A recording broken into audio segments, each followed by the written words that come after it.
Hello, tiffin తీసుకురా, ఆకలి అవుతుంది.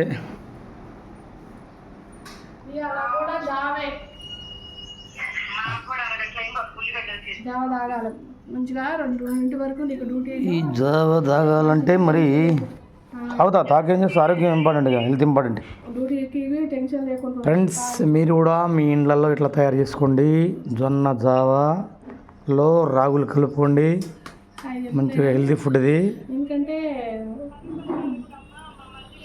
ఒక పూట మనం జావ తాగకపోతే హెల్త్ సరిగా ఉండట్లేదు. అవును, కూరదేనా కూరొద్దు. మళ్ళీ ఆయిల్ ఫుడ్ ఎంత మళ్ళీ తీసుకున్నాడు వద్దు.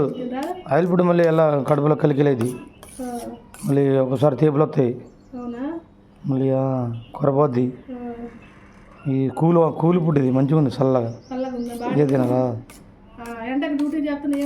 ఏమనిపెట్టలే, ఎంత తిరిగినా ఏమనిపెట్టలే. డ్యూటీ ఎండకి డ్యూటీ చేస్తున్నా కూడా అయిపోతే ఇబ్బంది అనిపించట్లేదు అంటండి. దోశ కానీ ఏదన్నా బోండా అవి తింటే, ఆయిల్ ఫుడ్ తింటే గ్యాస్ ప్రాబ్లం ఉంటుంది. గ్యాస్ వచ్చి కొంచెం ఆయిల్ వాటర్ ఎక్కువ అవుతున్నాయి కదా ఎండలకి. అంటే తింటే కాదు కానీ ఇది మంచి ఫుడ్ ఇది. జొన్న జావా రాగులు కలిపి.